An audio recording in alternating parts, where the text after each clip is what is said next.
प्रिय विद्यार्थियों, इस चैनल में आप सबका स्वागत है। हम लोग गुरुत्वाकर्षण चैप्टर पढ़ रहे थे। तो गुरुत्वाकर्षण में आज हम लोग पढ़ेंगे उपग्रह के बारे में।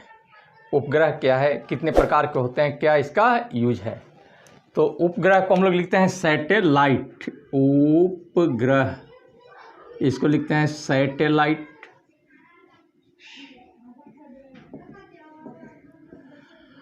उपग्रह कहते हैं कि ग्रह के चारों ओर चक्कर लगाने वाले पिंड को क्या कहते हैं, उपग्रह। तब लिखेंगे कि ग्रह किसको कहेंगे कि ग्रह के चारों ओर चक्कर लगाने वाले पिंड को उपग्रह कहते हैं। उपग्रह को हम लोग दो पार्ट में बांटते हैं। एक हो गया प्राकृतिक उपग्रह और दूसरा कृत्रिम उपग्रह। प्राकृतिक उपग्रह जैसे चंद्रमा, ये नेचुरल सैटेलाइट है। पृथ्वी का उपग्रह है क्या, चंद्रमा। और कृत्रिम उपग्रह मानव निर्मित उपग्रह है, यह मनुष्य द्वारा निर्मित किया गया है।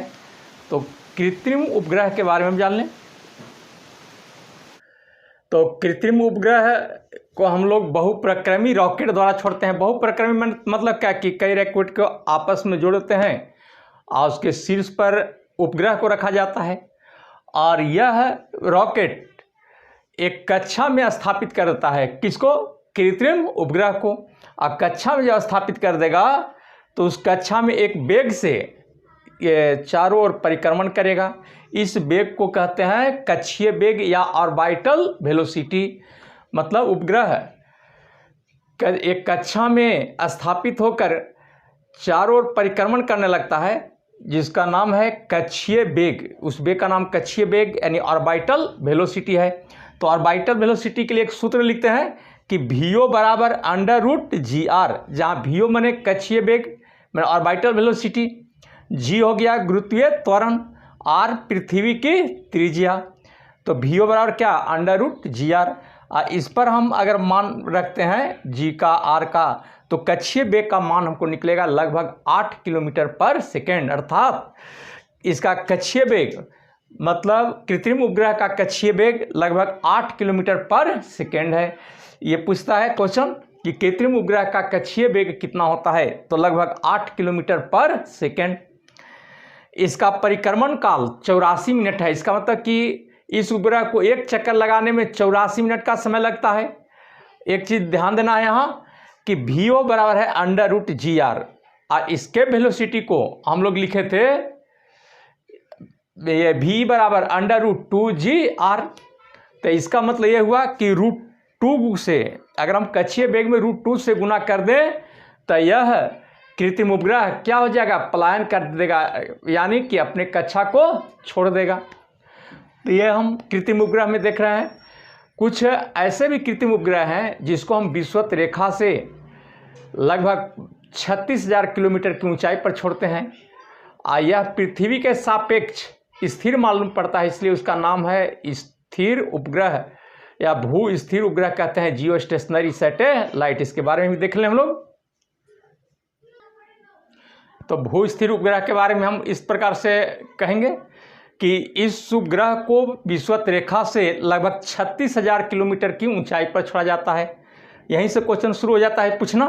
पूछा कि भू स्थिर उपग्रह को विषुवत रेखा से कितनी ऊंचाई पर छोड़ा जाता है, तो 36,000 किलोमीटर की ऊंचाई पर छोड़ा जाता है।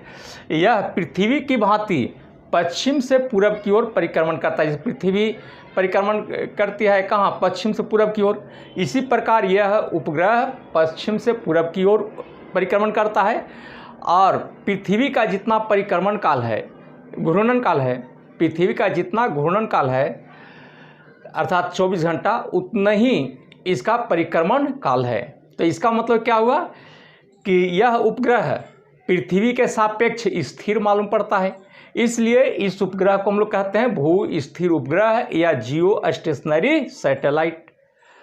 तो जियो स्टेशनरी सैटेलाइट देखिए, अब ये उपग्रह संचार कार्यों के लिए उपयोगी है, संचार कार्य में सहायक होता है, इसलिए इसको हम लोग कहते हैं संचार उपग्रह या इंग्लिश में कहते हैं कम्युनिकेशन सैटेलाइट। यह नियत चाल से घूमते रहता है, इसलिए इसका एक और नाम है तुल्यकालिक उपग्रह या सिंक्रोनस सैटेलाइट इंग्लिश में बोलते हैं।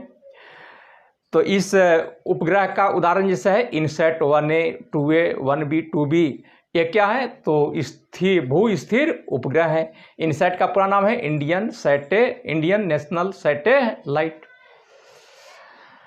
तो भू स्थिर उपग्रह, संचार उपग्रह, तुल्यकारी उपग्रह, तीनों एक ही चीज़ है। और अब हम दिखा रहे हैं कि उपग्रह का क्या उपयोग है। उपग्रह के बारे में देखेंगे कि उपग्रह का क्या उपयोग है।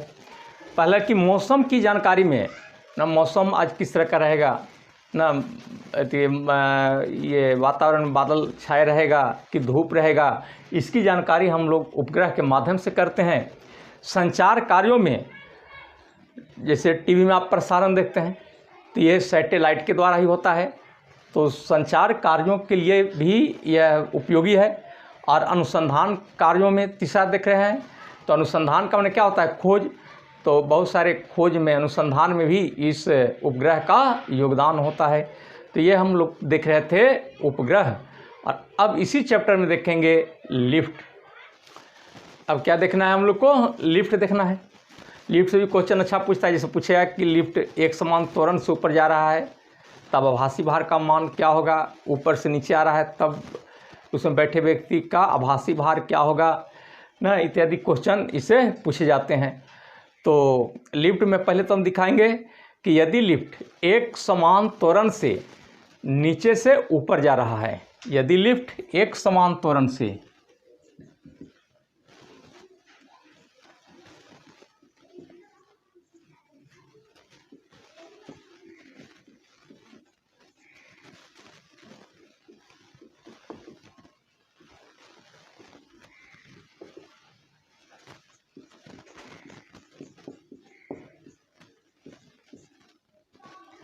लिफ्ट अगर एक समान त्वरण से कहाँ नीचे से ऊपर जा रहा है तब इसमें बैठे व्यक्ति का आभासी भार क्या होगा, ये देखना है। देखिए इसमें कि जब लिफ्ट एक समान त्वरण से नीचे से ऊपर जा रहा है तो इसमें मान लीजिए कि लिफ्ट में व्यक्ति खड़ा है, तो व्यक्ति का मास m है और g गुरुत्वीय त्वरण हुआ, तो व्यक्ति बल लगाएगा mg। और जितना ही बल लगाएगा लिफ्ट पर, लिफ्ट भी इस व्यक्ति पर उतना ही बल लगाएगा। तो ये बल लगाया वो R है, R का मतलब क्या, अभिक्रिया बल हुआ। तो लिफ्ट जब ऊपर जा रहा है तो इसका मतलब कि R बड़ा हो जाएगा mg से, तब लिफ्ट ऊपर जाएगा। तो R बड़ा है mg, तो R माइनस mg बराबर क्या हो जाएगा m, यानी कि परिणामी जो बल हम लोग निकालेंगे वो कैसे निकालेंगे, घटा करके। मानते हैं कि 10 न्यूटन ऊपर बल लग रहा है, नीचे 5 न्यूटन, तब परिणामी पूछेंगे तो 10 में से 5 घटाना पड़ेगा। तो R माइनस mg बराबर ma। ma क्या हुआ, रिजल्टेंट फोर्स हुआ, या R बराबर, अब माइनस mg है इधर प्लस में आ जाएगा, तो mg प्लस ma।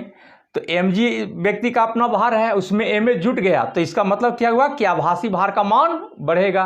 तो जब लिफ्ट नीचे से ऊपर जाएगा तो इसमें व्यक्ति का आभासी भार क्या होगा, बढ़ जाएगा।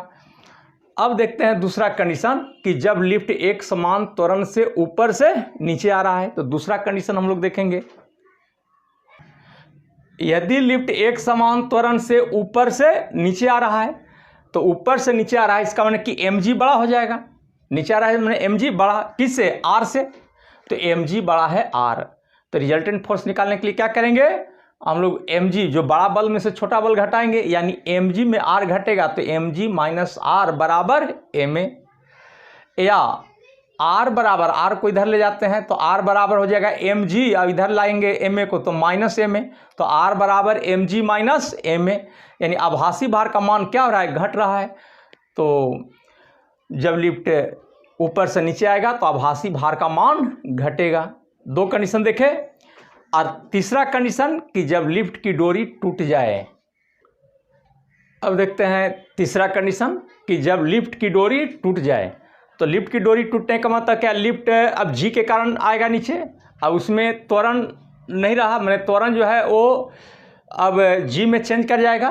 तो mg बड़ा है r से, नीचे आ रहा है तो mg बड़ा है r से, या mg माइनस r बराबर, यहाँ mg हो जाएगा, एक जगह m में होता है, एक की जगह क्या होगा g, क्यों होगा, चूँकि लिफ्ट g के कारण वो नीचे आ रहा है, तो यहाँ एक जगह क्या लिखाएगा g, यानी mg माइनस r बराबर mg।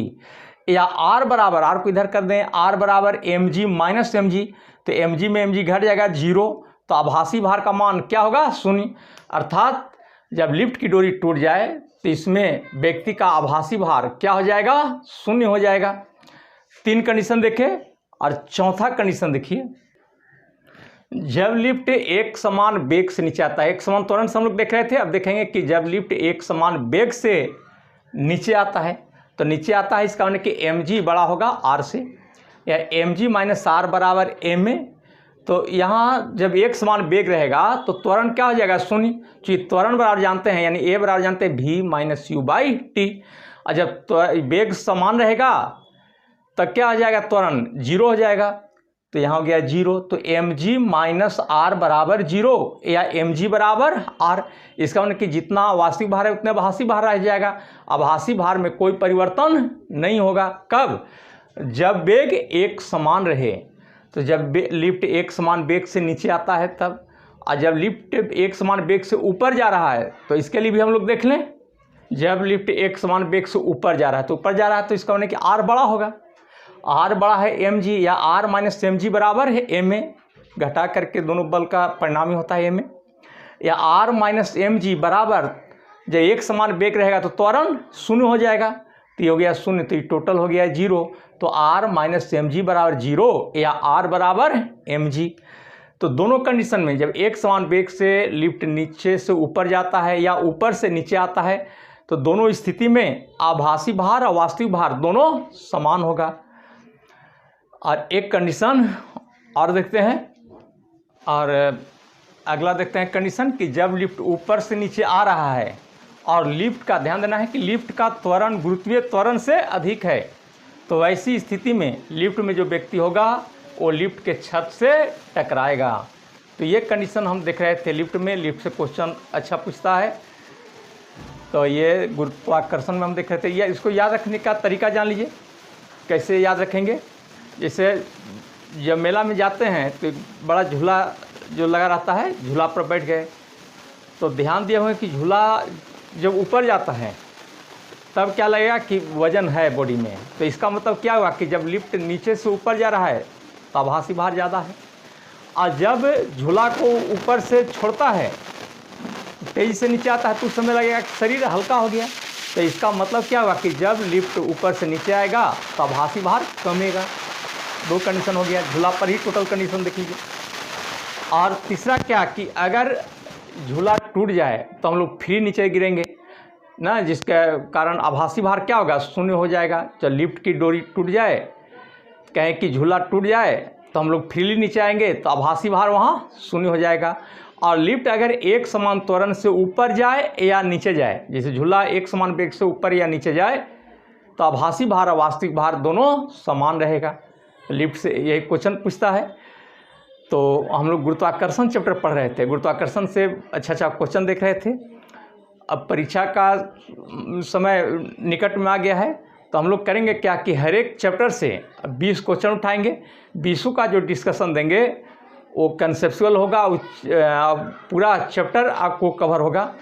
तो अब आगे हम लोग क्या करेंगे कि हर एक चैप्टर से, जैसे बायोलॉजी उठाएंगे तो बायोलॉजी में चैप्टर वाइज 20-20 क्वेश्चन उठाएंगे, जिससे चैप्टर भी सॉल्व पूरा हो जाएगा और इम्पोर्टेंट क्वेश्चन आ जाएगा, और आया हुआ क्वेश्चन को भी उसमें हम लोग रखेंगे। तो इस तरह से आगे जो हम दिखाएंगे वो 20-20 क्वेश्चन का सॉल्यूशन दिखाएंगे जो हमारे परीक्षा के लिए उपयोगी होगा। तो अगला क्लास में हम लोग 20 क्वेश्चन लेकर के आएंगे, फिजिक्स केमिस्ट्री या बायोलॉजी से क्रम से लेते जाएंगे, कहीं बायोलॉजी का 20 क्वेश्चन, फिजिक्स का, केमिस्ट्री का ना 20-20 क्वेश्चन सब दिखाते जाएंगे परीक्षा तक, जिससे पूरा चैप्टर भी कवर हो जाएगा। डिस्कशन में पूरा हम चैप्टर की बात उसमें करेंगे तो पूरा चैप्टर भी सॉल्व हो जाएगा। अब परीक्षा के लिए आवश्यक जितना क्वेश्चन चाहिए उतना क्वेश्चन की पूर्ति भी हो जाएगा। तो अगला क्लास में हम लोग 20 क्वेश्चन लेकर के आएंगे और इसका डिस्कशन करेंगे। तैयारी में भी से लगे रहें, तैयारी जम करके करें, मेहनत हमेशा करते रहना है, रिजल्ट अवश्य आएगा। मेरी शुभकामना है कि आप जो लक्ष्य रखे हैं उसमें सफल हों। Thank you very much.